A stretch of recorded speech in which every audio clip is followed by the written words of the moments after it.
Olá pessoal, sejam bem-vindos a mais uma videoaula. Nessa videoaula a gente vai concluir a implementação do nosso componente de barra de navegação. Na verdade, esse componente ele já está feito, a gente só não fez, né, não implementamos ainda o componente de logotipo. Bora lá. Ele vai aparecer aqui, tá? Nesse link. Então, eu já vou deixar uma chamada para ele aqui, dentro dessa tag A, e ele vai se chamar brand, certo? Não tenho ainda criado, vou criar agora. Eu sempre gosto de fazer isso, tá, gente? Eu gosto de... eu segui aqui, eu vou ter um componente que eu vou ter que criar agora, um componente novo que eu vou ter que criar. Eu já chamo ele aqui com o nome que eu vou dar para ele, porque aí eu já tenho esse erro aqui alertando para mim, e eu sei que é o próximo passo que eu tenho que fazer, né? E eu já cuido disso agora.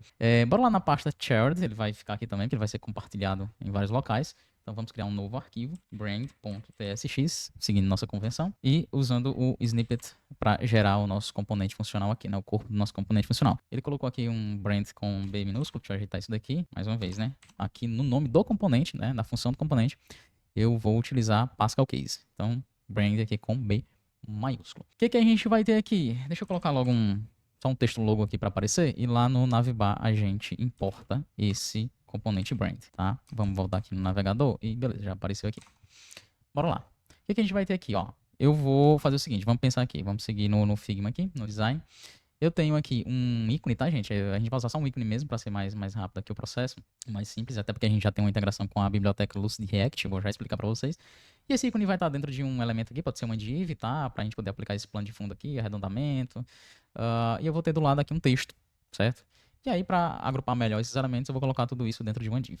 Então, eu de fato vou retornar uma div aqui. E internamente eu vou ter mais uma div, isso pro ícone, tá? E eu vou ter um span aqui para retornar aquele texto, eu já vou colocar aqui, conecta IFCE. Só que esse IFCE, ele tá estilizado de forma diferente, né? Ele tá aplicado aqui, eu tô aplicando nele a cor primária do tema. Então, eu vou deixar ele dentro de um span para que eu possa estilizar somente ele. E aí eu já vou fazer essa estilização aqui. Então, eu vou aplicar um class name aqui, text primary, tá? Então, para modificar a cor desse texto, pegando a cor primary que nós temos definido no nosso design system. Belezinha. Bora aqui para essa div aqui do logotipo, de fato.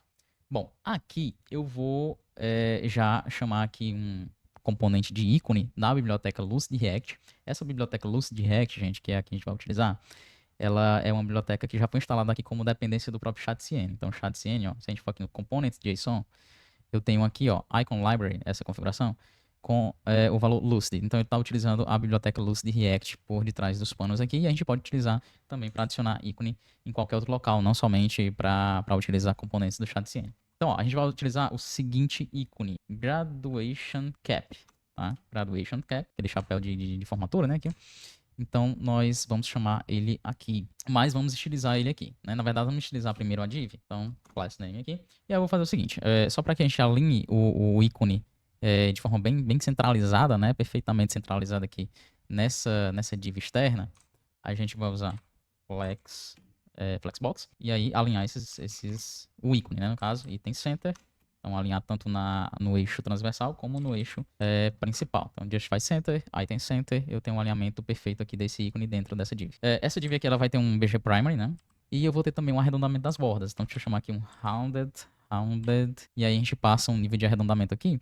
Eu vou passar MD, tá? O MD ele vai aplicar, olha só, ele vai aplicar um arredondamento de, chamando o radius lá, menos 2 pixels. Esse radius é uma variável que nós temos definida no nosso design system. Vamos ver, ó. Então, lá no seletor root, cadê? Tá aqui, ó. 0.75 rem, que equivale a 12 pixels. Então, nesse caso aqui, ó, RoundedMD, ele vai pegar esse valor do radius padrão e subtrair 2 pixels. Então, vai ter um arredondamento de 10 pixels. Vamos ver se isso aqui vai ficar legal. Beleza. No mais, eu acho que é isso por enquanto. A gente tem que definir um tamanho aqui para essa div, né? Não definimos nem altura nem largura. Eu vou definir o mesmo valor de altura e largura. E quando acontece essa situação, ao invés de chamar o W aqui individualmente para definir o valor de largura e o H para definir o valor de altura, eu chamo size. Ele já define os dois ao mesmo tempo, passando o mesmo valor. Vou colocar um size 9 aqui, ele vai aplicar 36 pixels. No graduation cap, que é o nosso ícone, eu vou também definir as dimensões dele aqui. Também vai ter a mesma altura e largura. Vou passar aqui um size 5. Eu acho que vai ficar legal. Ele vai pegar 20 pixels de altura e 20 de largura também. Então ele vai ficar menor, logicamente, né, do que essa div externa aqui. No mais, a gente vai então aplicar text primary aqui, foreground, para cor, né, desse ícone. Então, nós estamos utilizando a outra variável lá de cor que nós temos definido no nosso design system, que é a cor que a gente geralmente aplica para textos que aparecem em cima de elementos que tem a cor primary como cor de plano de fundo. Então, se eu tenho um elemento aqui BG primary, o texto eu vou colocar text primary foreground. Beleza? Na maioria das vezes a gente vai fazer isso. Eu acho que é isso. A gente agora tem que só estilizar essa div mais externa aqui, porque nós vamos ter o ícone de um lado e o texto de outro. Então, flexbox. Flex aqui e um align items, né? Na verdade, item center. Belezinha. Vamos ver aqui como é que tá ficando. E show de bola.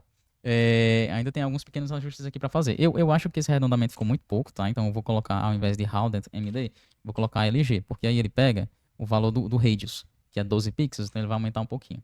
Então, ficou melhor. Eu vou também dar um espaçamento entre o ícone aqui e o texto, e aí isso a gente faz nessa div mais externa, né? Então eu vou dar um gap 4. Vamos ver aqui. Acho que ficou muito afastado, na verdade. Então gap 2. Beleza, ficou legal. Esse texto aqui ele tem que ser mais proeminente, né? Chamar mais atenção, então eu vou dar uma classe aqui para ele. Font. Aí eu posso colocar um bold aqui. Font bold. E um text foreground. Vamos ver aqui. Deixa eu ver. Belezinha. Só vou aumentar um pouquinho o tamanho dessa fonte, né? Porque tá o mesmo tamanho de fonte aqui do texto dos itens de menu. Eu quero que seja maior aqui. Então, vou aplicar um text. E aí eu posso pegar aqui um nível de tamanho de fonte.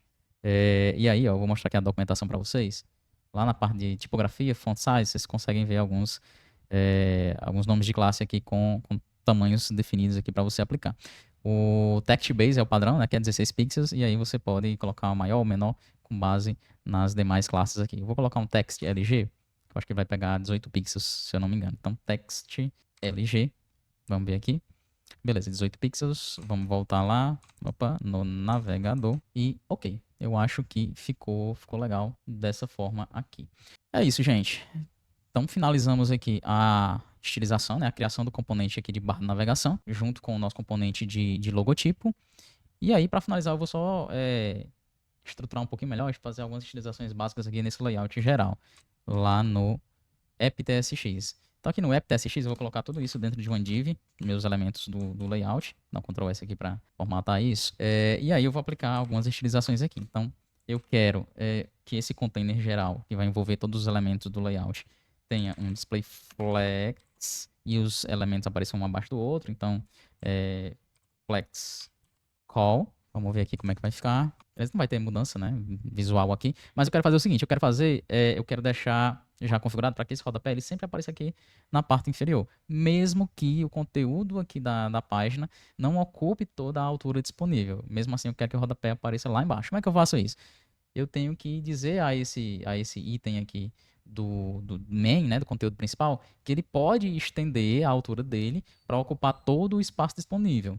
Dentro de um container flex, a gente consegue fazer isso. Por padrão, os itens eles não aumentam ali o tamanho, eles não estendem para ocupar o espaço disponível. Eles vão ter a altura ou largura estritamente necessária para poder apresentar os conteúdos internos. Mas eu quero o quê? Eu quero que a barra de navegação ela fique com essa altura fixa, a altura limitada ao que tiver aqui nela, o rodapé também, mas o conteúdo principal ele vai se estender para ocupar toda a altura restante aqui dentro desse container.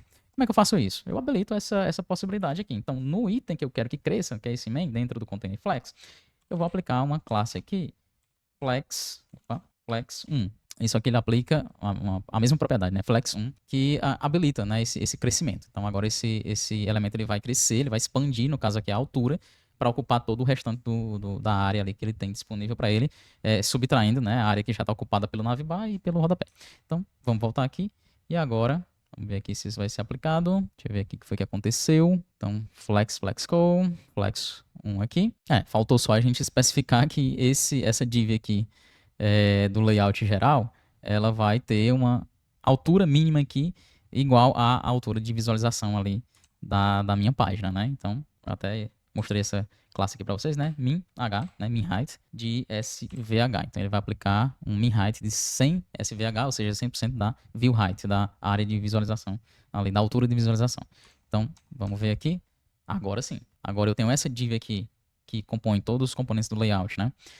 Ocupando toda a altura aqui disponível, né? Essa é a altura mínima dela. O componente navbar e aqui o meu elemento de rodapé, eles têm a altura necessária para apresentar os conteúdos internos. E o meu conteúdo principal ele expande aqui, né, até ocupar o restante do espaço disponível dentro da altura do componente, né, do container principal, do container flex aqui. Tá bom? Beleza, então aqui a gente já tem a estrutura base aqui do nosso layout geral, o nosso componente de barra de navegação implementado e o componente também de logotipo. Então já está no ponto aqui para a gente fazer um novo commit. Deixa eu cancelar isso daqui. Belezinha. Vamos lá. Então vou fazer o commit aqui pelo VS Code mesmo, colocar todas essas alterações, pedir aqui para ele gerar uma mensagem e vou revisar essa mensagem que ele gerar. Ele colocou aqui como o tipo de commit style. Não, não é style. Eu estou implementando uma nova feature aqui nesse caso. Né? Vamos ver aqui no padrão de commits. Ó. Implementação de nova feature, né? Eu coloco o tipo fit. O emoji aqui, geralmente eu gosto de usar esse, ó, Sparkless. E vamos lá, já ver o que foi que ele colocou aqui. Adição de componentes brand navbar, estruturação do layout no app. É isso mesmo. Então, vou confirmar aqui. E é isso, pessoal. Valeu. Até a nossa próxima videoaula.